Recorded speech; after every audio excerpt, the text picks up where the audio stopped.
The fluorescent lights of Romano Construction's executive floor hum with the kind of persistent buzz that becomes white noise after 3 years. I've learned to tune it out, along with the clicking of my keyboard, the distant murmur of voices through closed office doors, and the subtle anxiety that comes with working 6 feet away from one of the most dangerous men in Chicago. My desk sits in the antechamber to Dante Romano's office, a position that's equal parts privilege and prison. Every person who wants to see him passes my station first. Every phone call filters through my extension. Every meeting, every appointment, every minute of his impossibly packed schedule is mine to orchestrate, protect, and maintain with military precision. At 26, I've been his executive secretary longer than anyone else in recent memory. The position has a reputation for burning people out within 18 months. Too much pressure, too many hours, too many late-night emergencies that couldn't wait until morning. But I've survived by developing systems. If you're enjoying this story so far, don't forget to hit the like button and subscribe. Drop a comment telling me where in the world you're watching from. I love hearing from you. By anticipating needs before they're voiced, and by maintaining absolute professional distance from the truth everyone knows but nobody discusses. The construction business is legitimate. Everything filed properly, taxes paid, contracts above board. But Romano Construction is just the respectable face of the Romano crime family, Chicago's third oldest and most powerful organization. They've controlled the near West Side for 4 generations, since Dante's great-grandfather came from Palermo in 1922 with nothing but a knife and ambition.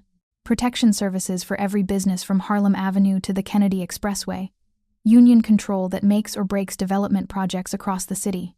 Waste management contracts that ensure certain neighborhoods run smoothly. Gambling operations in back rooms of restaurants that have served the same families for decades. This is the real Romano Empire, built on blood, and loyalty and codes that predate the laws they sometimes break. I've learned not to ask questions, to type meeting notes without processing the words, to schedule appointments with men whose names I recognize from news reports about organized crime, to ignore the weight of the gun I sometimes see beneath Marco's jacket when he stands guard outside Dante's office during sensitive meetings. It's a survival mechanism in an environment where curiosity can be dangerous. My phone buzzes with a text from Marcus, the notification lighting up the screen beside my untouched coffee. The coffee went cold an hour ago, somewhere between reconciling Dante's October schedule and fielding 17 phone calls from people who all insisted their matter was urgent. Can we talk tonight? About Santorini. Tomorrow is supposed to be the start of my honeymoon. 2 weeks in Greece that Marcus surprised me with when he proposed 6 months ago. White buildings against blue water. Sunsets over the Aegean. A break from the relentless pace of this job that consumes more of my life than I'm willing to acknowledge. My fingers hover over the keyboard, but before I can respond, Dante's office door opens. He emerges with his suit jacket slung over one arm, white shirt sleeves rolled to his elbows, revealing forearms marked with scars I've never asked about. At 38, Dante Romano carries himself with the kind of controlled power that makes people instinctively step aside when he walks past. Dark hair touched with silver at the temples. Sharp features that could have been carved from marble-strong Italian genetics passed down through generations. Eyes so dark they appear black unless you're close enough to catch the deep brown undertones. 6'3" of coiled strength wrapped in designer clothing and an aura of danger he doesn't bother trying to hide. Isabel. His voice carries the faint rasp of someone who's spent too many years in smoke-filled back rooms where family business is discussed. Status on the North Side contract? I pull up the file without looking, fingers moving across my keyboard with practiced efficiency. Signed and filed. I sent digital copies to your personal email and had hard copies couriered to the site manager this morning. Construction begins Monday, weather permitting. The union rep? Handled. He's agreed to the terms. What I don't say, the union rep is on the Romano payroll, has been for 15 years, ensures that Romano projects never face labor issues. I scheduled a follow-up meeting for next Thursday at 2. Dante nods, his gaze sweeping across my desk, cataloging the organized chaos only I can navigate. His eyes land on my phone, still illuminated with Marcus's text. If he read the message, his expression gives nothing away. What about the charity gala? He asks. The charity gala.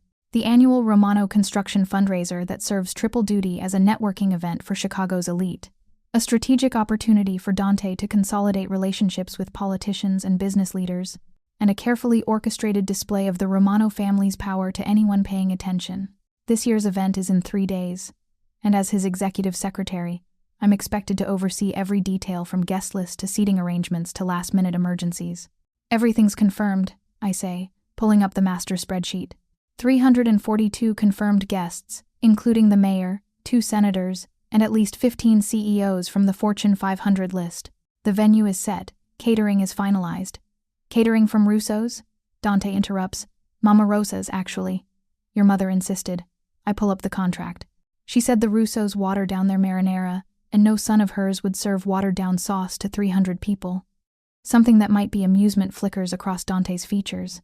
His mother, Lucia Romano, is a force of nature who terrifies most people more than Dante does. 72 years old, barely 5 feet tall, and absolutely nobody argues with her about food, family, or the proper way to run the Romano operations that she helped build alongside her late husband. Smart choice. What about security? Marco's handling the perimeter. Tony's team will manage internal. I've coordinated with the venue about arrival sequences and safe rooms if needed.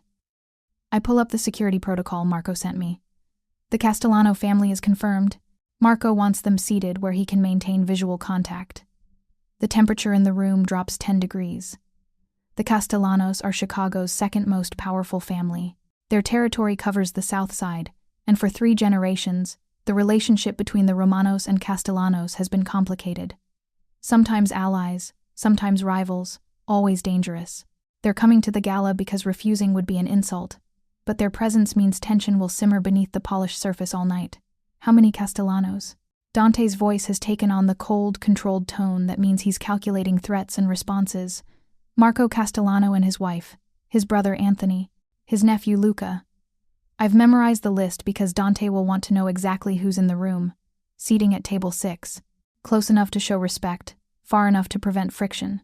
Table 6 puts them near the kitchen entrance. Yes, Marco suggested it. Easy exit if things get tense. Also makes it clear we're watching them. Dante's expression shifts to something that might be approval. Good. I need you there throughout the evening. Not as a guest, but working, managing the flow, handling problems before they become visible, especially anything involving the Castellanos. My heart sinks. I've known this was coming, felt it building over the past week, as the gala details consumed more of my time. But hearing it stated explicitly makes it real, makes the choice unavoidable. Sir, I stop, reorganizing my thoughts. Professional distance. Always maintain professional distance. I requested that weekend off 3 months ago, for my honeymoon. I'm aware. His tone remains neutral, almost disinterested. I'm also aware that this event represents the most important gathering of Chicago's power structure this year. The mayor will be there, senators, people we need alliances with, and the Castellanos, who've been making moves on our territory for the past 6 months. His eyes meet mine. Your presence isn't negotiable, Isabel. The words land like a physical blow, but I keep my expression carefully neutral. 3 years of working for Dante Romano have taught me how to mask emotions that could be perceived as weakness. I understand the event is important, but nothing. His voice doesn't rise, but the steel underneath becomes audible. This isn't about a party. This is about power. About showing everyone in this city that the Romano family is united, strong, and controls every detail of our territory. You know how this works. You know what the gala really means. He's right. I do know. The gala isn't a fundraiser. It's a demonstration. A carefully choreographed display where alliances are made and broken, where respect is shown or denied, where the Romano family reminds everyone exactly who runs the near West Side. Postpone your honeymoon, Dante continues. Reschedule for next month, after the North Side project breaks ground and we've handled the Castellano situation. It's not a suggestion. It's not even really a command. It's simply a statement of what will happen. Because in Dante Romano's world, what he decides becomes reality through sheer force of will and the power he wields. I should argue. Should stand my ground and insist on the time off I properly requested months in advance. Should remind him that I have a life outside this office. Commitments that matter. A relationship that deserves priority. Instead, I hear myself say, I'll handle it. Dante nods once, already moving toward the elevator. Staff meeting at 3. Make sure everyone's there. And Isabel? He pauses at the elevator. Wear the navy dress to the gala, the one you wore to last year's Christmas party. It's appropriate. The elevator doors close before I can respond. I'm left staring at the space where he stood, my hands trembling slightly as I process what just happened. He noticed what I wore to the Christmas party 9 months ago. Remembered it well enough to request it specifically. That shouldn't matter. It definitely shouldn't make my pulse quicken. I pick up my phone, stepping away from my desk toward the floor-to-ceiling windows that overlook Chicago's downtown skyline. The city sprawls beneath me, all steel and glass and autumn sunlight. Somewhere out there, Marcus is at his accounting firm, completely unaware that the honeymoon he planned is about to be canceled. Again. This is the 3rd time in 6 months. First, it was the merger with the Detroit operations that required my presence for document preparation, really a cover for integrating a smaller family's territory into Romano control. Then the emergency restructuring when federal investigators started looking into one of Romano's waste management subsidiaries. Now this. Marcus was understanding the first time, frustrated but supportive the second time. What will he be this 3rd time? I dial his number, and he answers on the second ring. Hey, I was just thinking about you. You get my text? Yeah, about that. I close my eyes, steeling myself. Marcus, I have bad news. I can't take the honeymoon this weekend. Something came up with work. The silence on the other end stretches long enough that I check to make sure the call didn't drop. Finally, Marcus speaks, his voice carefully controlled. Something came up. With work. 3 days before we're supposed to leave for Greece. The charity gala is Saturday night, and Mr. Romano needs me here to manage it. It's a major event, hundreds of important guests, and your boss can't possibly function without his secretary for 1 weekend. There's an edge to Marcus's voice now, anger bleeding through the careful control. Isabel, we've been planning this trip for 6 months. I already told my family. My mom bought you a travel guide. My dad gave me his camera specifically for this trip. I know. I'm sorry. But this isn't optional. The gala is critical for the company, and Mr. Romano was very clear that he needs me there. Of course he was, because Dante Romano says jump and you ask how high. Marcus's voice rises. Do you even hear yourself?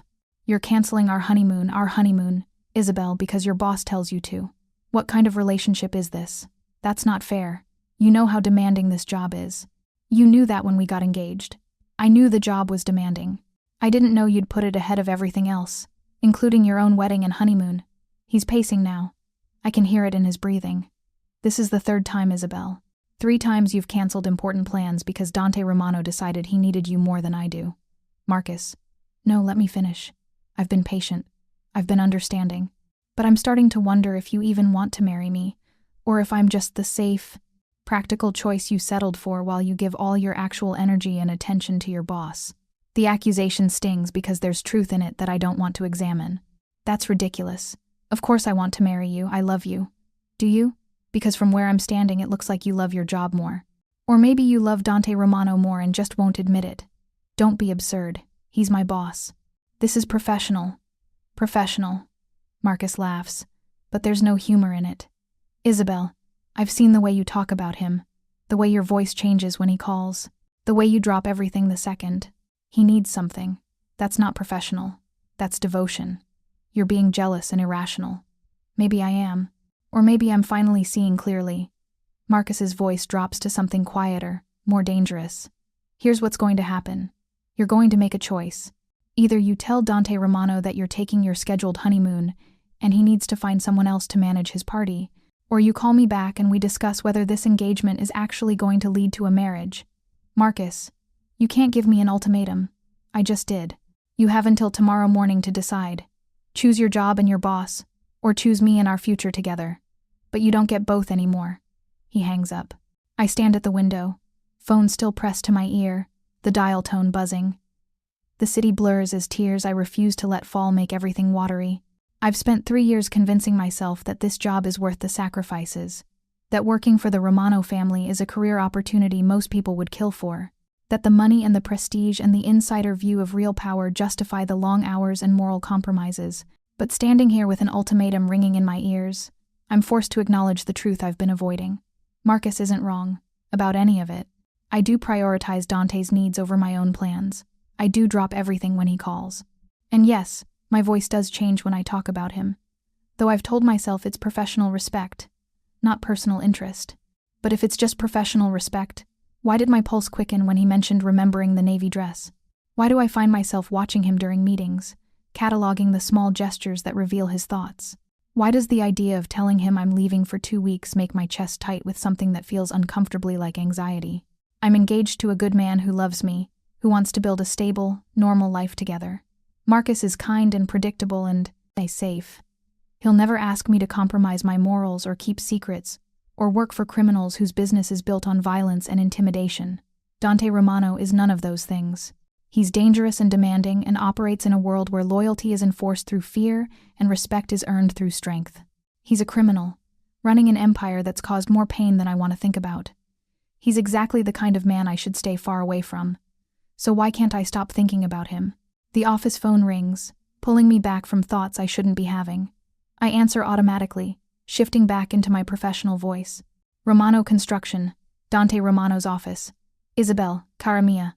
The voice is warm, Italian accented, unmistakably maternal. It's Mama Lucia. Is my stubborn son available? Mrs. Romano, of course. Let me check if he's free. I put her on hold and buzz Dante's office. Your mother on line 1. Tell her I'm in a meeting. I'm not telling your mother you're avoiding her. You tell her. There's a pause, and I can picture his expression, the slight exasperation mixed with resignation that crosses his face whenever Lucia Romano is mentioned. Fine. Put her through. I transfer the call and try not to listen to the conversation happening in the next room. But the walls are thin, and Dante's voice carries when he switches to Italian, the language he uses with his mother and only his mother. I don't speak Italian beyond a few phrases I've picked up working here, but his tone is respectful, affectionate, occasionally exasperated. Si, mamma. No, non posso. Mamma, per favore. Yes, mother. No, I can't. Mother, please. The conversation continues for 20 minutes, a musical back and forth that makes me smile despite everything. This is the side of Dante Romano most people never see, the son who calls his mother every Sunday. The oldest of 4 siblings who took over the family when his father was killed 8 years ago in what the newspapers called gang violence, but everyone knew was a targeted hit during the territory war with the Castellanos. When he finally emerges from his office, he looks tired in a way that has nothing to do with business. My mother wants to meet you. The statement is so unexpected that I just stare at him. What? Sunday dinner. This week. She's decided you've worked for me long enough that she should meet you properly. He leans against my desk, arms crossed. She's been asking for 3 months. I've been avoiding it because my mother is intense. But apparently, I've run out of excuses. Mr. Romano, I don't think it's appropriate for me to have dinner with your family. I'm your secretary. You're the person who runs my life, knows my schedule better than I do, and has more insight into my business than anyone except Marco. His voice is matter of fact. My mother views you as important to the family operations. Therefore, you should meet the family properly. I'm engaged. I have a fiancé. Having dinner with your family feels inappropriate. It's a family dinner, Isabel, not a date. My mother, my brothers, my sister, probably a dozen cousins and associates, all talking too loud, arguing about everything from politics to pasta sauce. Something that might be a smile touches his mouth. You've survived 3 years working for me. You can survive 1 dinner with Mama Lucia. Is this optional? No. Then I'll be there.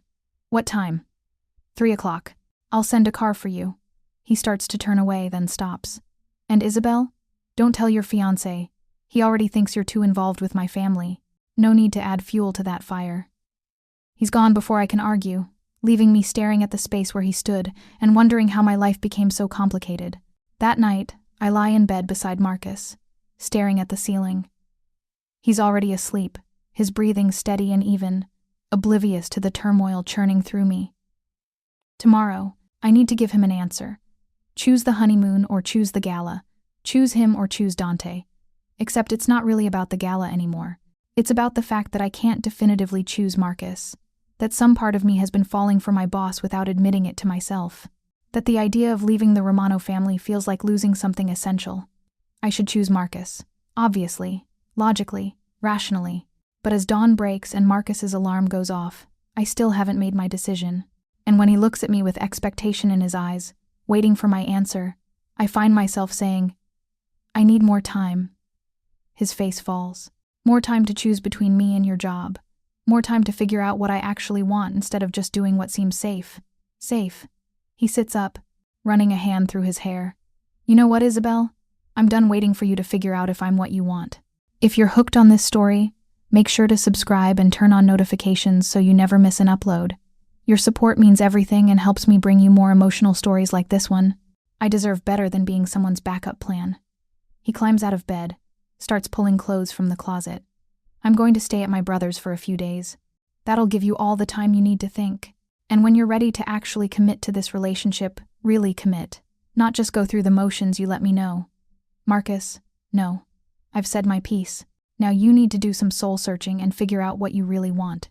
Because I'm not going to keep competing with Dante Romano for your attention. He leaves, and I'm alone with the choice I still can't make. Sunday arrives too quickly. The car Dante sends is a black Mercedes, sleek and expensive, driven by a man who introduces himself as Thomas. Miss Isabel, he says, opening the rear door with practiced courtesy. Mr. Romano asked me to let you know his mother is very excited to meet you. That's kind of her. Fair warning, though. Thomas grins in the rearview mirror as we pull into traffic. Mama Lucia will ask about everything. Your family, your education, your relationship status, whether you're eating enough, whether you want children someday. She has no boundaries when it comes to people she's interested in. Why would she be interested in her son's secretary? You're not just his secretary, Miss Isabel.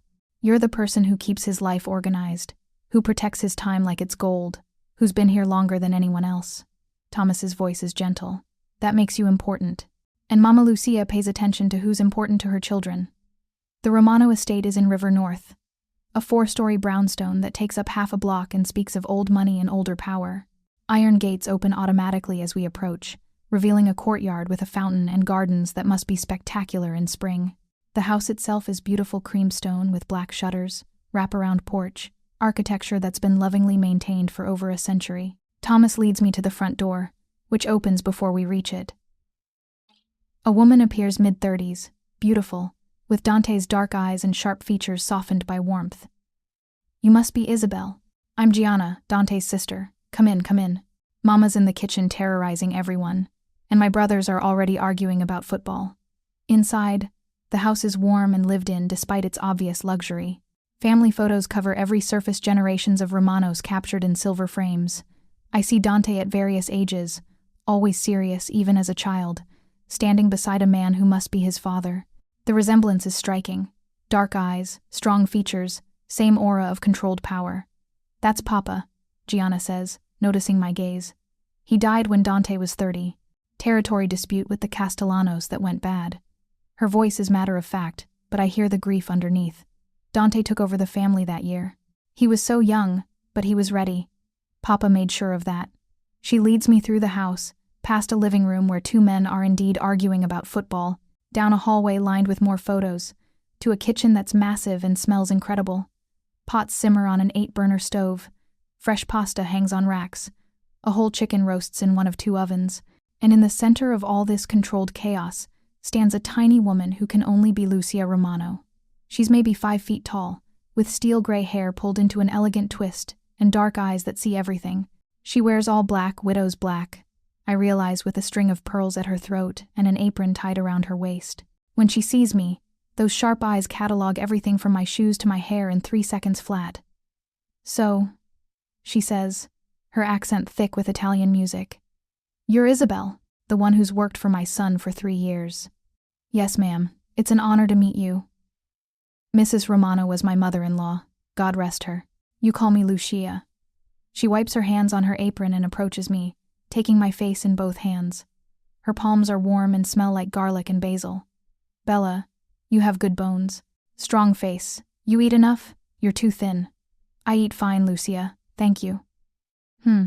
We'll see about that. Today you'll eat, and we'll see if you're lying. She releases my face but takes my hand, pulling me toward the stove. Come, you help me finish the gravy. We talk while we work. I don't want to be in the way. You're not in the way. You're family now.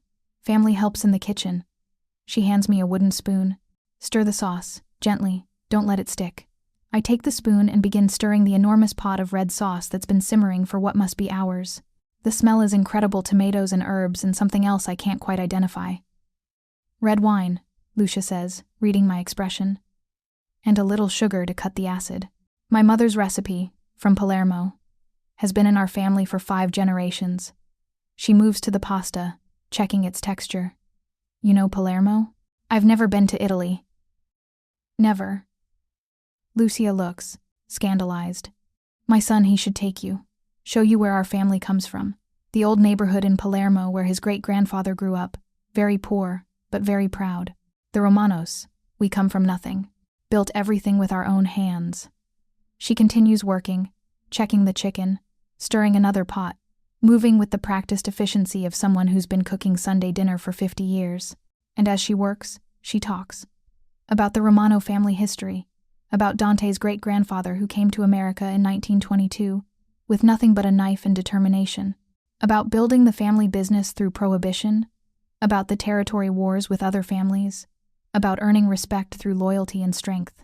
My husband, Antonio Dante's father, he was a good man, Lucia says, her voice softening. Strong, fair. He taught our children that power means nothing without honor, that family is everything. She pauses, stirring sauce with focused attention. The Castellanos, they didn't see it that way. They wanted our territory. They thought Antonio was getting old, getting soft, so they made their move. I'm so sorry, I say quietly. It was 8 years ago. The grief, it doesn't go away, but it becomes manageable. Lucia looks at me, her eyes fierce. Dante, he was so young when he had to take over, just 30 years old, but he was ready. He made the Castellanos pay for what they did, made sure everyone knew the Romanos were still strong, still in control. She touches my hand. But it cost him, made him hard, made him forget there's more to life than business and territory and power. Why are you telling me this? Because my son, he speaks your name differently, with respect, with affection. In 3 years, you're the only person outside family he trusts completely. That means something. Lucia's gaze is penetrating. You're engaged, yes? To this accountant? Yes. My hand instinctively goes to the ring on my left finger. You love him? The question is direct, Italian bluntness that doesn't allow for deflection. Yes, I do. But you hesitate. Interesting. Lucia hands me a plate of fresh mozzarella. Take this to the dining room. Set it on the table. Then come back. We have more to discuss. The dining room is huge, dominated by a table that seats at least 20. It's already set with beautiful china and silver, wine glasses at each place, enough food on the sideboard to feed 50 people. As I set down the mozzarella, I hear voices from the living room, multiple conversations in rapid Italian, punctuated by laughter and what might be arguments. When I return to the kitchen, Dante is there, leaning against the counter while his mother speaks rapid Italian at him. He's responding in the same language, his voice affectionate and exasperated in equal measure. Mamma basta. Sì, lo so. No, non è il momento. Mother, enough. Yes, I know. No, it's not the time. Lucia switches to English when she sees me. Ah, Isabel. Good. Tell my son he's being foolish. About what? I ask carefully. About pretending he doesn't have feelings for you. Lucia's directness is staggering. 3 years you work for him. 3 years he speaks your name like it matters. 3 years he makes sure you have everything you need, protects your time, trusts you with family business. You think I don't see what this means? Mama. Dante's voice carries a warning. No. I speak the truth. This girl, she deserves to know. And you deserve to stop being a coward about what you feel. Lucia turns to me. My son, he thinks he's married to the family business, that he can't have a personal life because he has responsibilities. But this is foolishness. A man needs more than power and territory. He needs love. He needs family of his own. I'm engaged, I say, but my voice wavers. To a man who doesn't understand you, who doesn't appreciate that you're strong enough to work in this world, smart enough to keep my son's life organized, brave enough to stay when most people would run. Lucia takes my hand. I'm not saying you should break your engagement. That's your choice.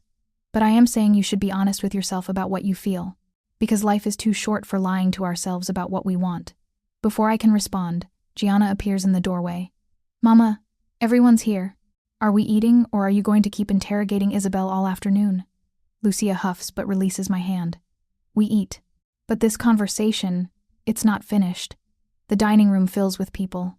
Besides Dante, Gianna, and Lucia, there's Marco Dante's brother, head of security, built like a linebacker with calculating eyes. And Luca, the youngest Romano sibling, maybe 32, with an easy charm that probably gets him in and out of trouble regularly. There's also Uncle Salvatore, who runs the waste management operations, and his wife Teresa, several cousins whose names I immediately forget, and Tony, who I recognize as Dante's consigliere, his most trusted advisor. The table is chaos.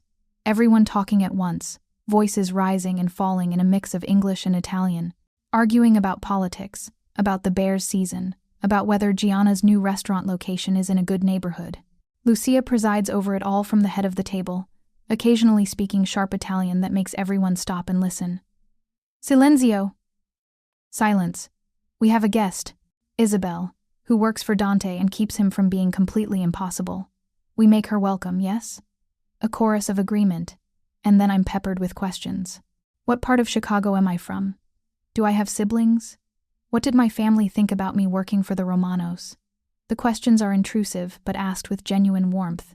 These people want to know me, to understand who I am and whether I belong. Dante sits beside me, and I feel his presence like a physical thing. Occasionally his hand brushes mine as we both reach for bread or wine. Each touch sends electricity through me that I try to ignore.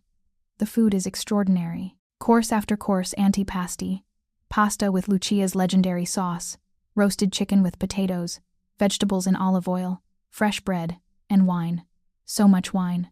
By the time dessert appears, tiramisu and fresh fruit, I'm fuller than I've ever been and slightly tipsy from 3 glasses of Chianti. You like? Lucia asks, watching me eat tiramisu. It's incredible. All of it. I've never had a meal like this. Good. This is what Sunday means in our family. Everyone comes home. We eat together. We argue. We love each other. She looks around the table with satisfaction. This is familia. This is what matters. After dinner, while the women clear dishes and the men retreat to the living room to smoke cigars and discuss business, Gianna pulls me aside.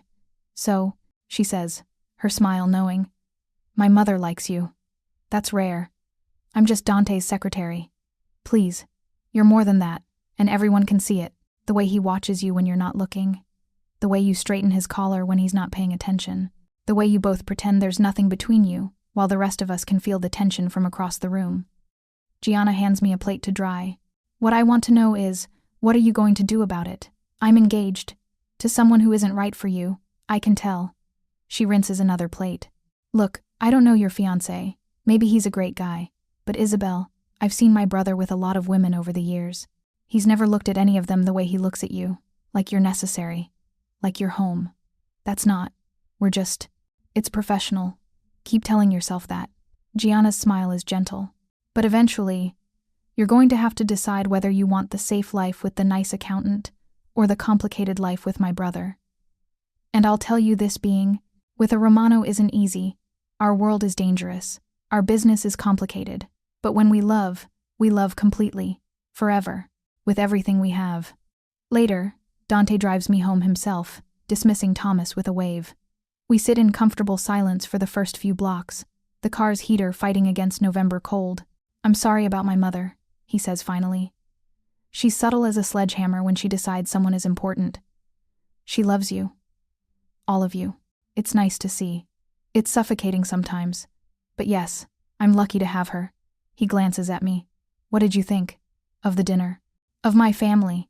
I think they're loud and warm and exactly what a family should be. I pause. I think your mother is terrifying in the best possible way, and I think your siblings would do anything for you. They would, and I'd do anything for them. That's what family means in our world. Absolute loyalty, no matter what. He pulls up to my apartment building, puts the car in park but doesn't make a move to let me out. Isabel, I need to tell you something. You don't have to. I do. Because my mother is right, and I've been a coward about this for too long. He turns to face me fully. I have feelings for you. Real feelings that go way beyond professional respect. I've been in love with you for at least a year, maybe longer. And I know you're engaged. I know you've been trying to build a life with Marcus, but I can't keep pretending I don't feel what I feel. My breath catches. Dante, you don't have to say anything. I'm not asking you to leave him or choose me. I just needed you to know the truth. That for me, this hasn't been just a professional relationship for a very long time. You're important to me, Isabel. More important than you probably realize. I don't know what to say. Then don't say anything. Just think about it. Think about whether what you have with Marcus is what you really want, or whether you've been settling for safe when you could have something real. He reaches across, touches my hand briefly. Whatever you decide, I'll respect it. But I needed you to know you have options, that someone sees you, really sees you, and wants you anyway. I get out of the car in a daze and watch him drive away, and standing there in the cold, I realize that Marcus was right. I have been in love with Dante Romano without admitting it to myself, and now I have to decide what I'm going to do about it. The next morning, I call Marcus. He answers on the third ring, his voice cautious. Isabel, I need to tell you something, and I need to be honest, even though it's going to hurt. You're choosing him. I don't know yet, but I can't lie to you anymore. I have feelings for Dante, real feelings, and I can't marry you while I'm feeling this way about someone else. You deserve better than that. The silence stretches. Then, thank you for being honest. Finally. I'm so sorry, Marcus. You're a good man. You deserve someone who chooses you without hesitation. Yeah, I do. He takes a shaky breath. I'll have my brother come get my things this week. And Isabel, I hope you know what you're doing. That world Dante Romano lives in. It's not safe. It's not normal. Make sure you're ready for what that means. I will. Take care of yourself, Marcus.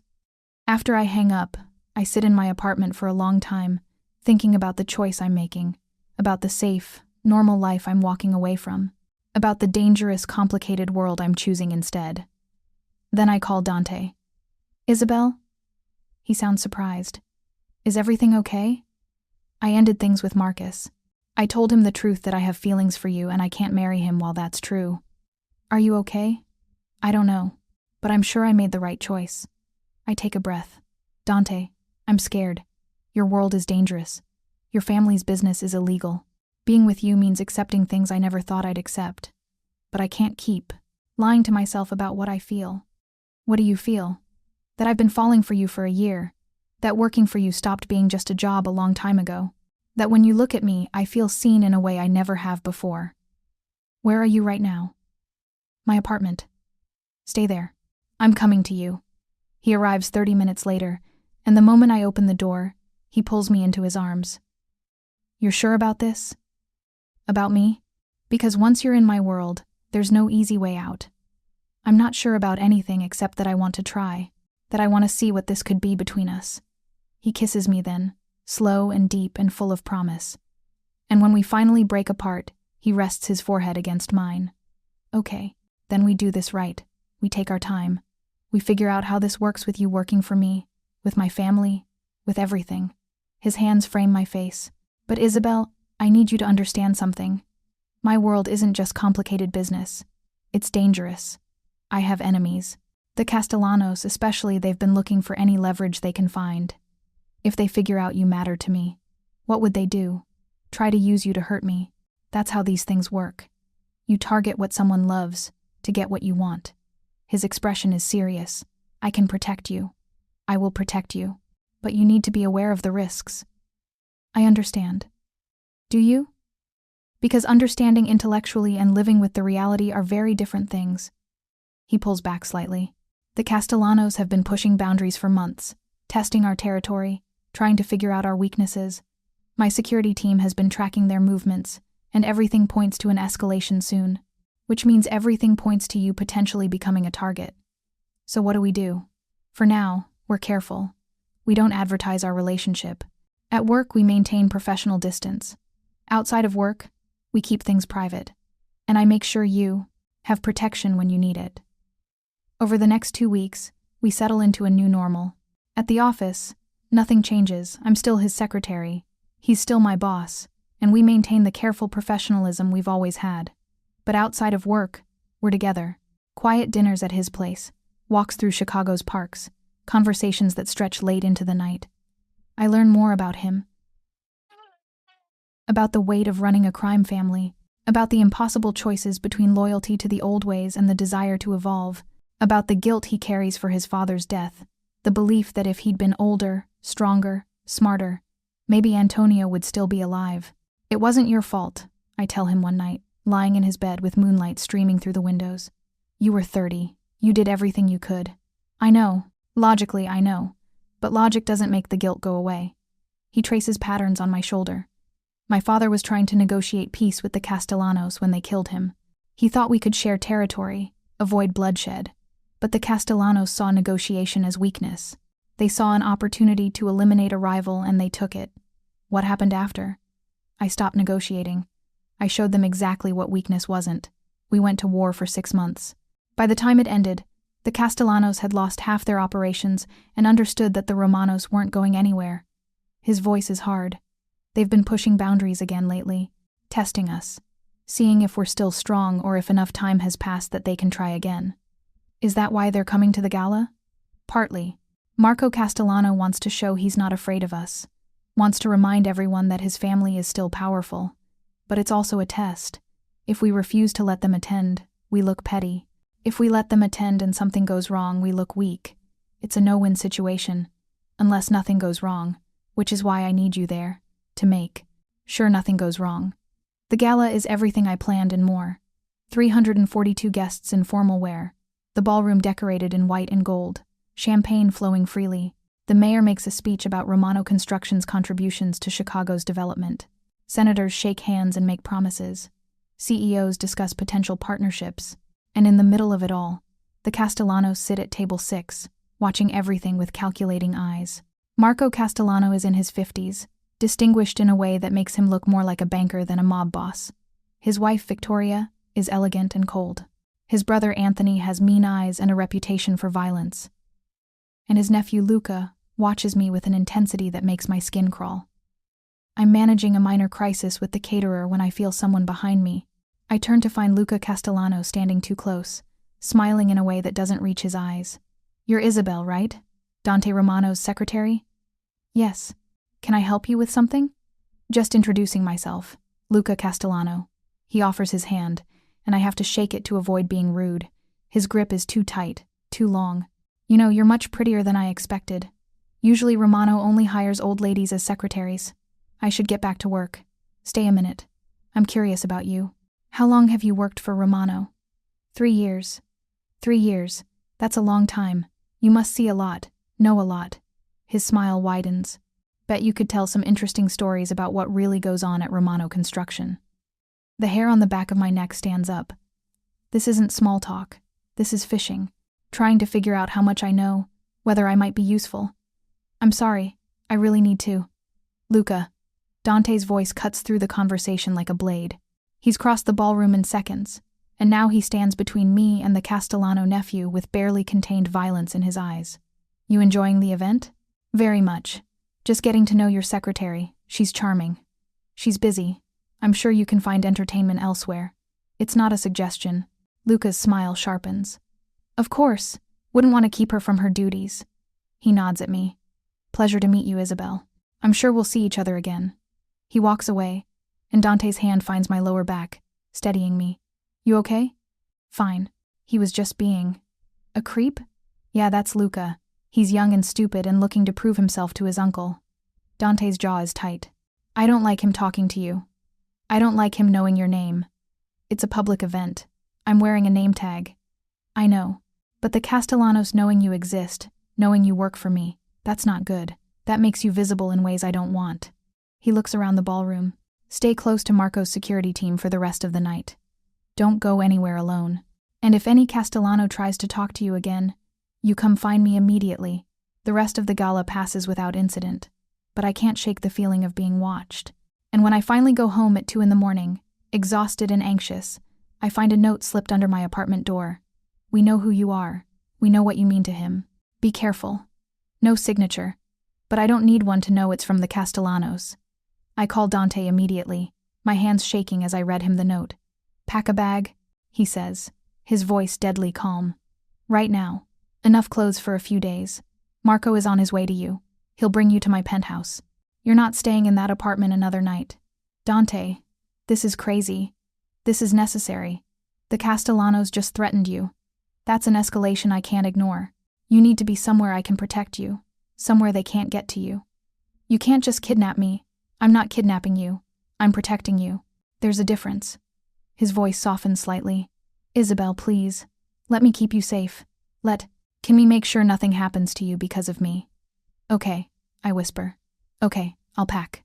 Marco arrives 20 minutes later with 2 other men I recognize from Romano security. They sweep my apartment, check for bugs or tracking devices, then escort me down to the waiting SUV like I'm precious cargo. The penthouse is on the 42nd floor of a building Romano Construction owns, and it's as secure as a fortress. Cameras everywhere, guards on every floor, bulletproof windows.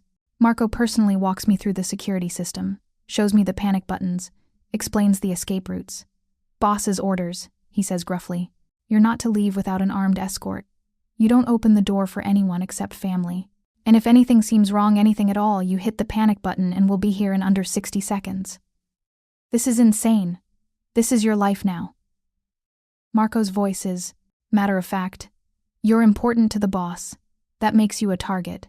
We treat you like we'd treat any Romano family member, with maximum security and zero tolerance for risks. After Marco leaves, I explore the space. It's beautiful but impersonal.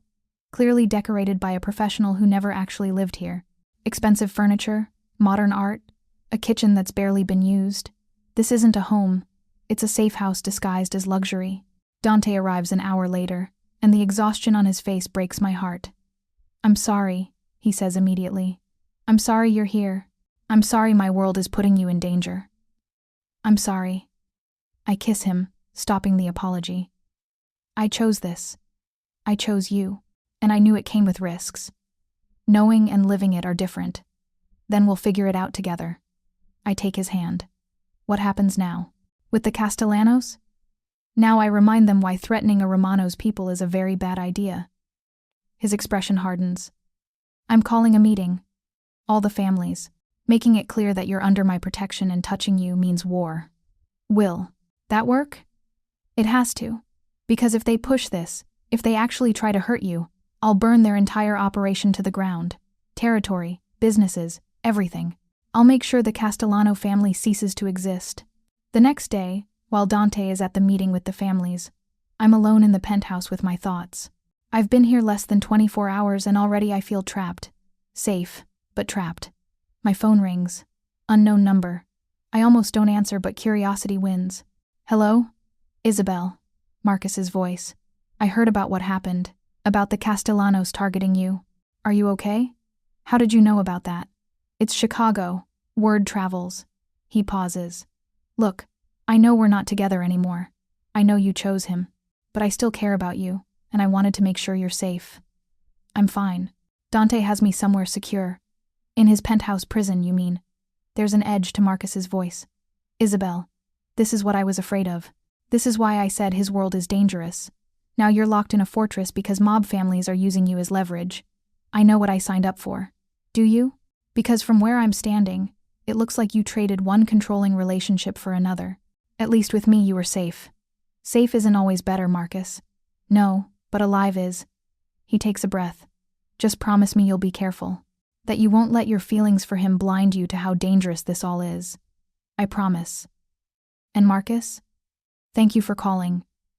For caring. After I hang up, I think about his words. About control and safety and danger. About whether I've made a terrible mistake or the best decision of my life. When Dante returns that evening, he looks grimmer than I've ever seen him.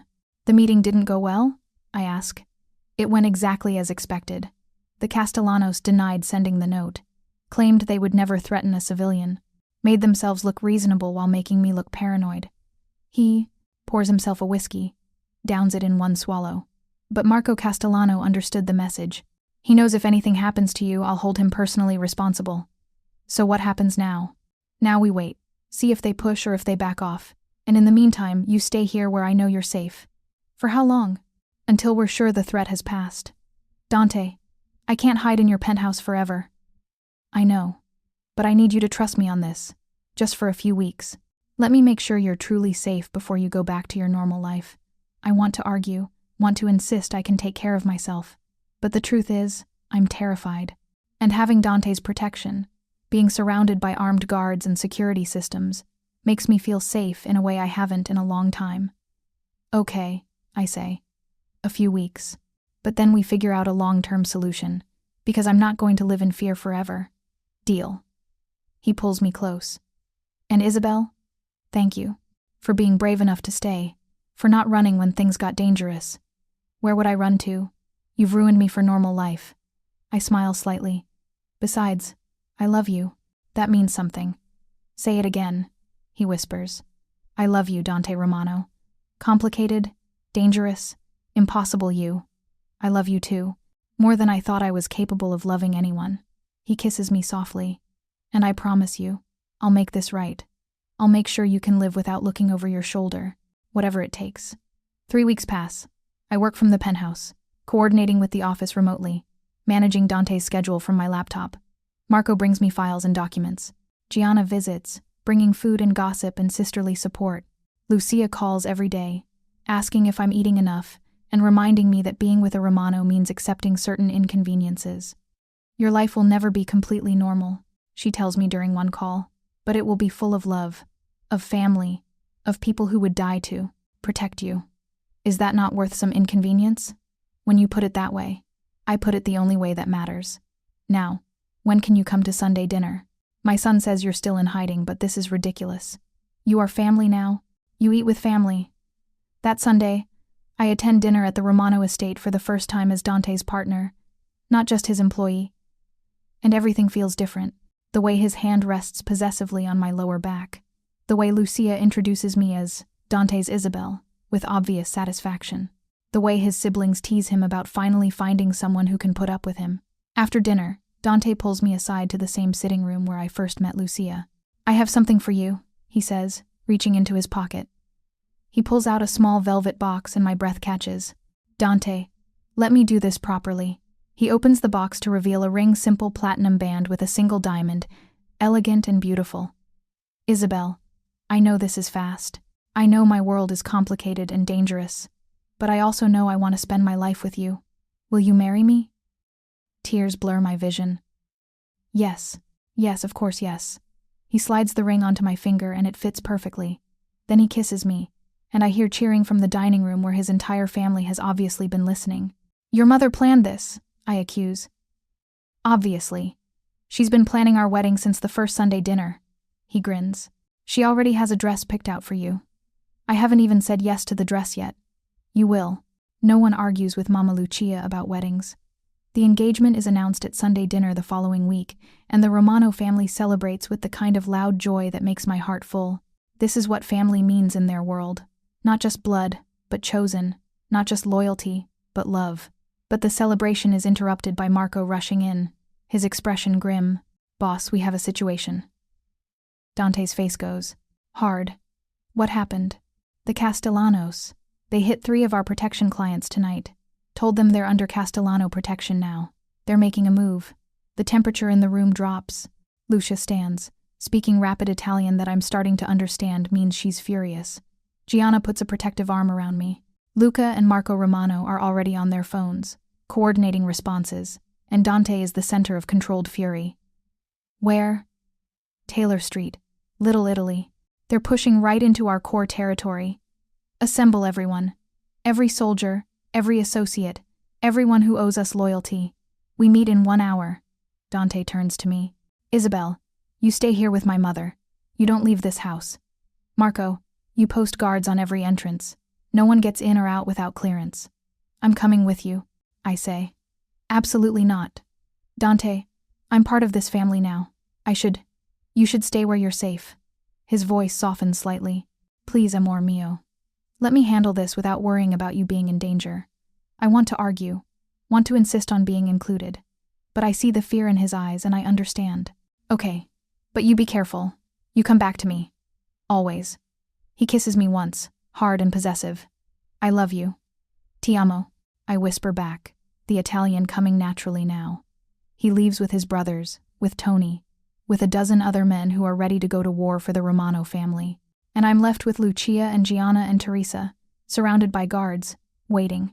This is the life, Lucia says quietly. The men go to war, the women wait and pray. It's been this way for generations. Does it ever get easier? No. But you learn to be strong, to trust that your man knows what he's doing, to have faith that he'll come home. She takes my hand. And if he doesn't, you honor his memory by protecting what he built. The hours pass slowly. Gianna makes coffee. Teresa says rosaries. Lucia cooks because that's what she does when she's anxious. And I sit by the window, watching the street, waiting for Dante to return. At 3 a.m, the cars finally pull into the driveway. Dante emerges first, and relief floods through me. He's alive. He's whole. He's home. I run to him, and he catches me up, holding me tight. It's over. The Castellanos backed down. We came to an agreement. What kind of agreement? Territory redistribution. They get a piece of the docks in exchange for pulling out of Little Italy completely. It's not ideal, but it avoids open war. He sets me down but keeps his arms around me, and I made sure they understood you're completely off limits, protected by every alliance we have. Touching you means not just war with the Romanos, but with every family that respects us. So I'm safe? You're as safe as anyone can be in this world. He touches my face. I'm sorry for dragging you into this, for making you a target. You didn't drag me. I chose this. I chose you. I kiss him softly, and I don't regret it. Not even a little? Not even a little. 6 months later, I'm standing in street, Michael's church in Little Italy, wearing a dress that Lucia did indeed pick out for me.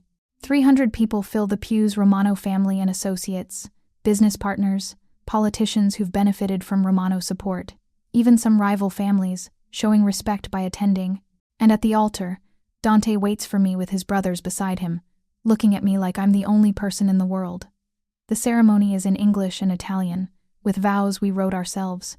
I promise to love him, support him, understand his world while keeping him grounded in mine. He promises to protect me, cherish me, and never take for granted the gift of my trust. When the priest pronounces us husband and wife, the church erupts in cheers. And as Dante kisses me, I think about how one canceled honeymoon led to all of this, to family and danger and love that's stronger than fear. The reception is at the best hotel in Chicago, with food that Lucia insisted on overseeing personally. We dance to Italian music, toast with wine that Dante's cousins imported from Sicily, celebrate with people who've become my family. Happy? Dante asks as we dance our first dance as husband and wife. Impossibly happy. No regrets about the accountant? About the safe life? Not even one. I rest my head against his chest. This is what I needed.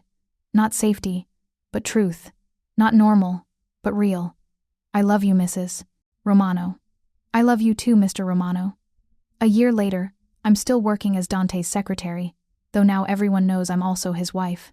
The dynamic is different but somehow works. At the office, we're professional.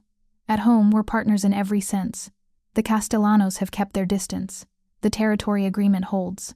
And life in the Romano family continues: loud Sunday dinners, complicated business, love that's fierce and protective and absolute.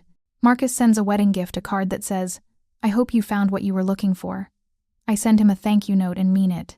He was part of my journey, even if he wasn't my destination. And standing in Dante's arms at yet another Sunday dinner, surrounded by the loud, loving, dangerous Romano family, I know with absolute certainty that I'm exactly where I'm supposed to be. I canceled my honeymoon for a Mafia boss's gala. He responded by protecting me, claiming me, offering me a partnership that goes beyond any wedding vow. Sometimes, the best things in life come from the most unexpected choices. From canceled plans and impossible attractions, and the courage to choose what you actually want, instead of what seems safe. I wanted safety once. Stability. The normal life Marcus offered. But standing here with Dante's hand in mine, surrounded by family who'd die to protect me, I realized what I really wanted was this. Dangerous, yes. Complicated, absolutely. But real and honest and full, of the kind of love that transforms everything. And I wouldn't change a single choice that led me here. Thank you so much for watching until the end. If you loved this story, check out the other videos on your screen now. I think you'll really enjoy them. And don't forget to subscribe if you haven't already. See you in the next story.